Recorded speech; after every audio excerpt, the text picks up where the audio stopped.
अस्सलाम वालेकुम रहमतुल्लाहि व बरकातुहू।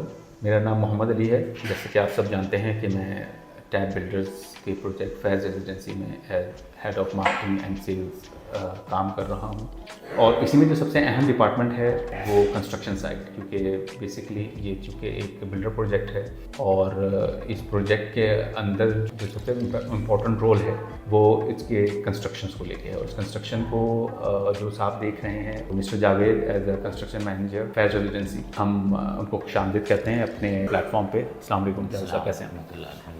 जय जावेद साहब, thank you so much for providing us a time on that. और आज आपसे जो बेसिकली बैठने का और बात करने का ताल्लुक़ है और मकसद है वो ना सिर्फ एज रेजिडेंसी प्रोजेक्ट को लेके बल्कि कंस्ट्रक्शन के हवाले से वो पेचीदा और कारआमद पॉइंट्स कह लें, मसाइल कह लें कि जो जनरल मासी या जनरल व्यूअर्स का जानना बहुत ज़रूरी है। क्योंकि जब आप एक प्रोजेक्ट ख़रीदने जा रहे होते हैं नॉर्मली एज अ लेमैन, जब आदमी ख़ासतौर पर कराची जैसे शहर में, तो यहाँ पे बहुत सारे बिल्डर्स जो हैं बहुत सारे प्रोजेक्ट्स को लेकर मुख्तलिफ़ किस्म का क्लेम कर रहे हैं। तो आप जैसे लोग जो बेसिकली टेक्निकली एफिलिएट होते हैं प्रोजेक्ट से, तो वो ज़्यादा ओवरव्यू दे सकते हैं as compare to people like us जो जिनका ताल्लुक मार्केटिंग या सेल्स के शोबे से होता है। डेफिनेटली हमारा काम तो यही है कि हम किसी भी चीज़ के बेनिफिट्स को हाईलाइट कर सकते हैं, लेकिन चूँकि आप टेक्निकल शोबे से ताल्लुक़ है तो आप उसके बेसिक पॉइंट्स जो कोर एलिमेंट्स हैं उसको बहुत ज़्यादा एलोबरेट कर सकते हैं और हाईलाइट कर सकते हैं और जनरल मासिस को आप गाइडलाइन दे सकते हैं। तो जावेद साहब, फर्स्ट ऑफ ऑल आप स्लाइटली ओवरव्यू दें फैज़ रेजिडेंसी के हवाले से कि what is Faiz residency. Faiz residency ground plus 13 floor की ये बिल्डिंग है, 2 टावर हैं इसमें, 344 फ्लैट्स हैं। तो इसकी कंस्ट्रक्शन अल्हम्दुलिल्लाह चल रही है और इसमें एक टावर जो है वो तकरीबन 5 फ्लोर उसमें ऑलरेडी उसमें वर्क डन हो चुका है एक टावर का। और इंशाल्लाह जो ही इसका थोड़ा सा कुछ फ्लोर हो जाएंगे तो हमारा इरादा है कि दूसरा टावर भी इंशाल्लाह हम शुरू करेंगे इंशाल्लाह जल्दी। चलिए, दैट्स ग्रेट। जावेद साहब, जब हम प्रोजेक्ट की बात करते हैं फैज़ रेजिडेंसी की, तो फैज़ रेजिडेंसी को हम किस पॉइंट के ऊपर कह सकते हैं कि हम एक नुमाया प्रोजेक्ट हैं जो हमें दूसरे से मुनफरिद करता है? अच्छा देखिए, मुझे नहीं पता बाकी प्रोजेक्ट्स में क्या चल रहा है ना, लेकिन क्या होना चाहिए और हम वो कर रहे हैं कि नहीं कर रहे हैं ये मैं आपको बता सकता हूँ। किसी भी अच्छे प्रोजेक्ट्स पे कंस्ट्रक्शन अगर अच्छी ना हो तो जाहिर सी बात है बाद में फिर मसले मसाइल आते रहते हैं ना। तो कंस्ट्रक्शन के लिए सबसे पहले आप अगर अच्छा मटेरियल डाल दें, आप बहुत ही अच्छा बिल्कुल A क्लास का मटेरियल डाल दें, लेकिन अगर उसकी एग्जीक्यूशन सही ना हो, किस जगह वो मटेरियल लगना है, किस तरीके से लगना है और कितनी क्वांटिटी में लगना है, अगर वो उसकी प्लेसिंग उसकी एग्जीक्यूशन अच्छी ना हो तो वो मटेरियल या जो भी आप मतलब इस्तेमाल कर रहे हैं तो बेकार है। फिर तो हम यहाँ पे जो मटेरियल की बात कर रहे हैं तो फैज़ रेजिडेंसी में हम क्या क्लेम कर सकते हैं कि हम क्या मटेरियल इस्तेमाल तो मैं भी मटेरियल की बात नहीं कर रहा हूँ, मैं भी आपसे बात कर रहा हूँ एग्जीक्यूशन की कि हम अगर अच्छा मटेरियल भी अगर इस्तेमाल कर लें, अगर वो उसकी प्लेसिंग उसकी एग्जीक्यूशन अच्छी ना हो तो वो मटेरियल बेकार। लेकिन एक जनरल मासिस के लिए जावेद साहब मटेरियल से क्या मुराद है? आप मटेरियल जब लफ्ज़ यूज़ करते हैं तो मटेरियल में जैसे अभी काम के ऊपर है, स्ट्रक्चर में 3-4 चीज़ें हैं, सरिया है, सीमेंट है और ब्लॉक्स हैं, एग्रीगेट्स वगैरह है। अच्छा, अब मिसाल के तौर पे सरिया बड़ा इम्पॉर्टेंट कंपोनेंट है स्ट्रक्चर का। अब मटेरियल के अंदर सरिये का इस्तेमाल, ठीक है, अब सरिया तो हमने बड़ा अच्छा और A क्वालिटी का जो भी हमें ग्रेड मिला है वो हमने ले लिया, अब उसकी प्लेसिंग करनी है हमने। अब क्या होता है कि कंस्ट्रक्शन के दौरान साइटों पर दूसरे प्रोजेक्टों पर, तो मैं खैर अपना ही बता सकता हूँ, दूसरों को तो खैर मैं नहीं सकता, ये कह सकता हूँ कि क्या होना चाहिए उसकी सुपरविज़न। तो उसका बाकायदा उसका BBS बनता है, उसकी कॉलम्स हैं या स्लैब हैं। मिसाल के तौर पे एक कॉलम में हमारे को 1 टन सरिया डालना है, एक स्लैब में हमारे को 10 टन सरिया डालना है। अब वो 10 टन के बजाय जो जब हम ठेकेदार को देते हैं तो वो ठेकेदार जो है वो अपनी मर्ज़ी से बस सरिया काटा पीटा और डाल दिया, वो आड़ा टेढ़ा जहाँ सरिया जितना लगना चाहिए उतना उसने नहीं लगाया, सरिया कुछ कम कर दिया या स्पेस बढ़ा दिया, उसका सरिया की स्पेसिंग बढ़ा दी, या सरिया जिस डाया का डालना था वो डाया चेंज कर दिया। ये बहुत सारे पेचीदा मसले मसाइल होते हैं कंस्ट्रक्शन के अंदर कि जो एग्जीक्यूशन के अंदर उसकी बेस्ट सुपरविज़न के बग़ैर बेकार है। ओके। तो ये एक बड़ा अहम पॉइंट है, बहुत ज़रूरी है किसी भी कंस्ट्रक्शन के अंदर कि हर एक्टिविटी की सुपरविजन एग्जीक्यूशन के दौरान अच्छी हो। जैसे इस सुपरविजन को आप कैसे शो कर सकते हैं? मिसाल के तौर पे हमारा क्लेम है, आप क्लेम करते हैं कि मैं ये नंबर ऑफ क्वांटिटी ऑफ सरिया छत के ऊपर डाल रहा हूँ जी, और उसको तो बेसिकली एज अ लेमैन मैं एक कस्टमर हूँ, आपने बोला कि मैंने जिस तरह इस दूसरी छत या तीसरी छत डाली है इसके अंदर ये नंबर ऑफ सरिया मैंने क्वांटिटी ऑफ सरिया जो भी है आप उसको बता सकते हैं और उसकी आप अश्योरिटी देते हैं कि इसकी वजह से मैंने इस प्लेटफॉर्म को, इस बुनियाद को बहुत स्ट्रेंथन किया है। तो उसका क्या डॉक्यूमेंटेशन होती है, उसकी डॉक्यूमेंटेड रिकॉर्ड होता है उसका? जी हाँ, बिल्कुल बिल्कुल डॉक्यूमेंटेशन होती है। इसको मैं आपको इस तरीके से कह देता हूँ कि समझा देता हूँ आपको कि अब सरिया है, खाली सरिया मंगवा के कटवा के लगा देना, ये 2-3 मतलब एक्टिविटी हैं, लेकिन इस एक्टिविटी के पीछे बड़े प्रोसेस होते हैं। सरिया आता है, कटता है और उसके बाद फिर उसका मतलब शेड्यूल के मुताबिक कट के लगता है, उसकी इंस्टॉलेशन होती है। अच्छा, इंस्टॉलेशन के दौरान अब साइट पे मतलब सुपरवाइज़र खड़ा कर दिया हमने ना, वो सुपरवाइज़र साइट पे खड़ा होके सुबह से लेकर शाम तक इंस्टॉलेशन के दौरान उसको चेक करता है कि हाँ जी सरिया एज पर ड्राइंग कट गया, ठीक है। एज पर ड्राइंग कटने के बाद फिर वो उसकी प्लेसिंग भी एज पर ड्राइंग हो रही है कि नहीं हो रही, तो वो उसको सुपरवाइज़ कर रहा है। अच्छा, जब हो गया तो फिर हम भी विज़िट करते रहते हैं साइट पर जा कर के, हाँ जी एज पर मतलब ड्राइंग और सारी चीज़ें प्लेसिंग सही हो रही है, एग्जीक्यूशन सही हो रही है। उसके बाद फिर हमारे कंसल्टेंट हैं, आपको मैंने बताया कि हमारे पास टीम है पूरी ना, स्ट्रक्चर के कंसल्टेंट हैं, आर्किटेक्ट हैं। तो फिर हम अपने कंसल्टेंट से रिव्यू करते हैं कि जी हमने सरिया कंप्लीट कर लिया, हमने इस पर ड्राइंग काम कर लिया, आप आ जाएं। हम विज़िट करवाते हैं उनका इंस्पेक्टर आता है और आकर के फिर वो भी सरिया इंस्पेक्ट करते हैं। उसके बाद फिर वो हमें अप्रूवल देते हैं कि ठीक है जी आपने सरिया इस पर ड्राइंग किया है, अब आपको हम कंक्रीट के लिए अलाउ करते हैं। वो बाकायदा डॉक्यूमेंटेड होता है, फिर कहीं जाके ये कंक्रीट का process. As a general mass, as a layman मैं आता हूँ, आप ये मेरा दावा कर रहे हैं जो भी आपका क्लेम है, और उसके बुनियाद पे अगर वो कहता है कि मुझे ऑन रिकॉर्ड चेक करना है, तो हम क्या are we in position to show them कि ये ऑन रिकॉर्ड है कि हमने ये सरिया डाला है, इस मकदार में डाला है? नहीं, ऑन रिकॉर्ड देखें, एक तो जब मैं आप बात कर रहा हूँ कि हम एज पर ड्राइंग काम कर रहे हैं, तो इसका मतलब कि वो ऑन रिकॉर्ड है, ड्राइंग के अंदर मौजूद है सर ये। ओके, ठीक है भाई, मिसाल के तो ड्राइंग मैं उसी की बात करूँ जो ड्राइंग के अंदर आपने मेंशन की क्वांटिटी, तो उसका क्रॉस रिकॉर्ड मौजूद है ना उसका? अच्छा, ड्राइंग में अब जाहिर सी बात है सरिया दे दिया उन्होंने कि इस जाएगा इतनी स्पेसिंग के ऊपर या ये सरिया आपने डालना है, उसके बाद फिर उसका BBS बनता है, वो बड़ा डिटेल में होता है। ओके, तो वो भी जाहिर सी बात है ऑन रिकॉर्ड है हमारे पास, उसके मुताबिक हम काम कर रहे हैं ऑलरेडी। इसको आपके क्रॉस कहीं से आप इसको गेज करते हैं कि आपको कोई डिपार्टमेंट है, कोई सेक्टर है जहाँ से आप सरिया भेजते हैं और उसकी स्ट्रेंथ को या उसको आप? जी बिल्कुल, हाँ, ये तो पहले भी बताया था कि जब सरिया आता है, ये तो मैं बाद की बातें बता रहा हूँ एग्जीक्यूशन की, लेकिन सरिया आने से पहले हमारा एक प्रोसेस होता है ना। सरिया जब आ जाता है तो उसके हम सैंपल लेते हैं, उसको हम भेज देते हैं NED में लेबॉर्ट्री है स्टील टेस्टिंग की, कंक्रीट की, तो वो स्टील टेस्ट करते हैं। उसके बाद वो हमें रिपोर्ट सेंड कर देंगे, जी आपका जो स्टील है वो इतने ग्रेड का है, इतनी इसकी टेंसाइल स्ट्रेंथ है उसकी, इतनी इसकी यील्ड स्ट्रेंथ है, और मतलब इस जो है ना वो डाई का सरिया है, तो वो हमें बाकायदा रिपोर्ट देते हैं। जब वो रिपोर्ट क्लियर हो जाती हैं तो फिर हम सरिये के जो है वो इंस्टॉलेशन शुरू करते हैं। दैट्स वेरी इम्प्रेसिव और इंटरेस्टिंग, और ये चीज़ शो करती है कि ये कोई आसान जॉब नहीं है। Definitely it's a job of a responsibility, और जिस तरह आप इसको अदा कर रहे हैं। अच्छा, इसके अलावा जावेद साहब, ये तो हम सरिये की बात कर रहे हैं, क्या सरिये से हट के इसी तरह सीमेंट हो गया? आपने एक वीडियो मैंने आपकी ऑब्जर्व की थी, बड़ी वायरल हुई है आपकी हमारे सोशल मीडिया पे, जिसमें आप ब्लॉक उठा के ज़मीन पे आप फेंक रहे हैं और उसकी स्ट्रेंथ को आप क्लेम कर रहे हैं। ये क्या है, इसको थोड़ा सा एलॉबरेट करेंगे? अच्छा, ये हालांकि ये ऐसा होता नहीं है, लेकिन एक मतलब जैसे एक जर्नली एक बिल्कुल मैं आपको किस तरीके से हूँ, तरीका तो सर लेबॉर्ट्री टेस्टिंग ही है।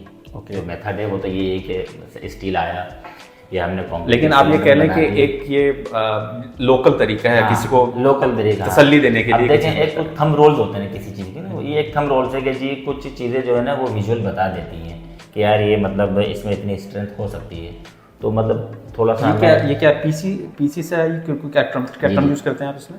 ये PSI strength PSI PSI strength होती है, तो 600 से 800 PSI का मतलब वो ब्लॉक आपको चेक करवाया था मैंने, और उसकी रिपोर्ट है हमारे पास बाकायदा। वो तो मैंने आपको वैसे ही विजुअल दिखा दिया था, तो आप प्रैक्टिकल भी करके देख लीजिएगा कभी ना। बाहर के जो ब्लॉक्स होते हैं तो आप उनको फेंकेंगे इस तरीके से तो वाकई में वो मतलब टूट जाते हैं वो। लेकिन चूँकि हमने टेस्टिंग करवाई है उसकी, तो उसकी रिपोर्ट भी हमारे पास है, तो वो ओके है माशाल्लाह। तो हम मुतमईन हैं उसकी स्ट्रेंथ से।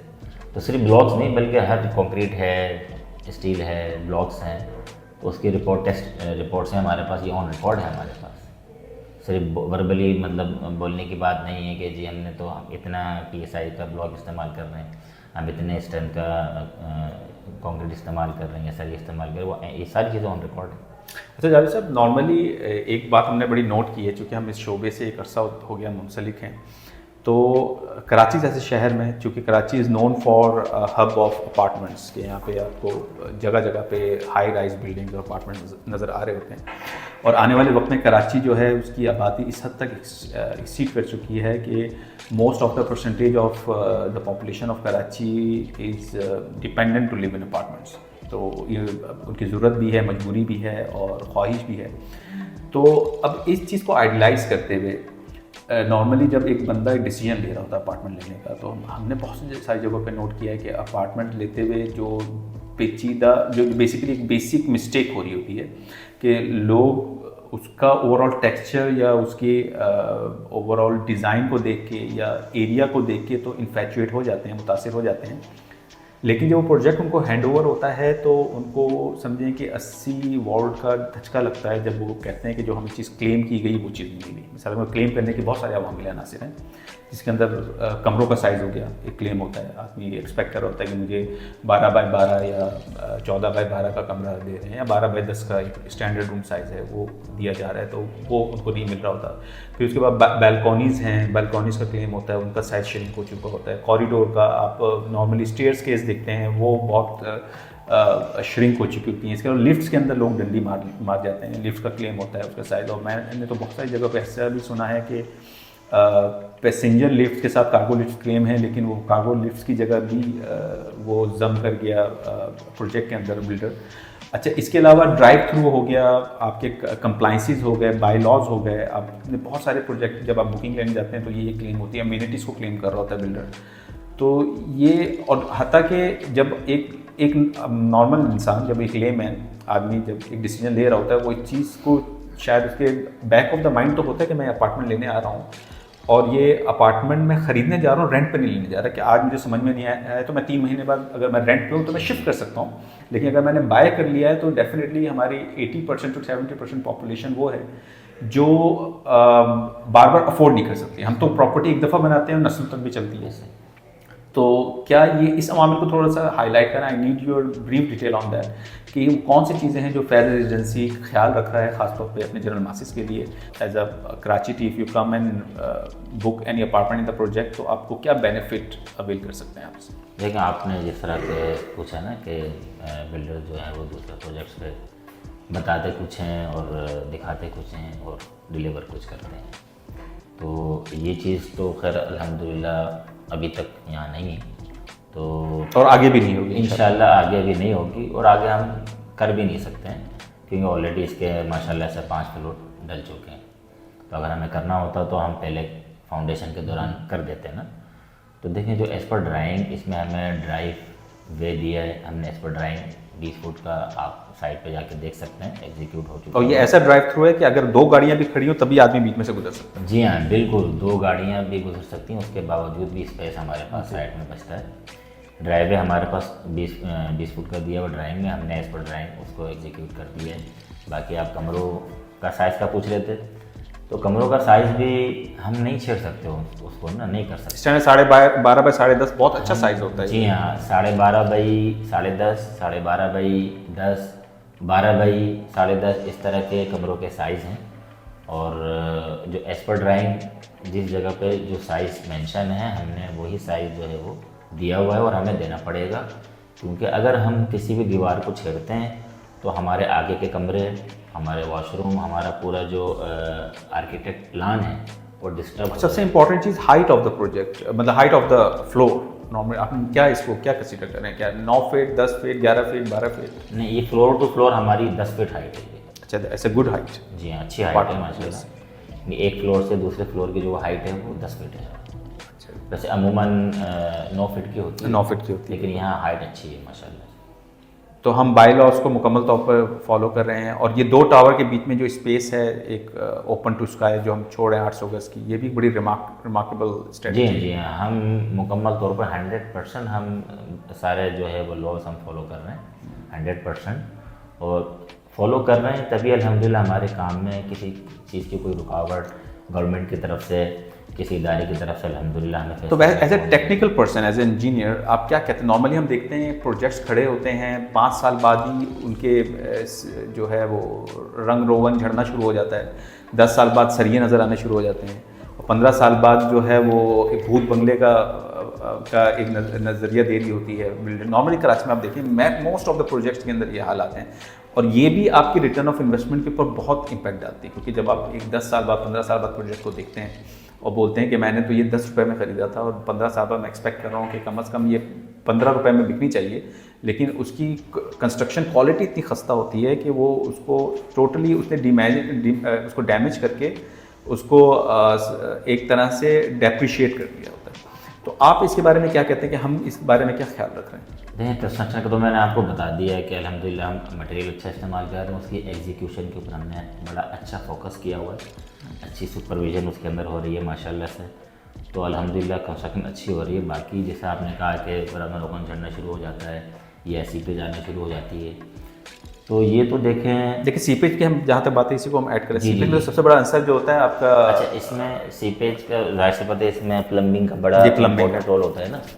तो इसमें 2 बातें होती हैं कि अगर हम अच्छी प्लम्बिंग जितनी भी अच्छी कर दें, तो फिर भी अगर कहीं से कोई 19-20 अगर हो गया तो उसके बाद फिर वो चीज़ चली जाती है मेंटेनेंस में।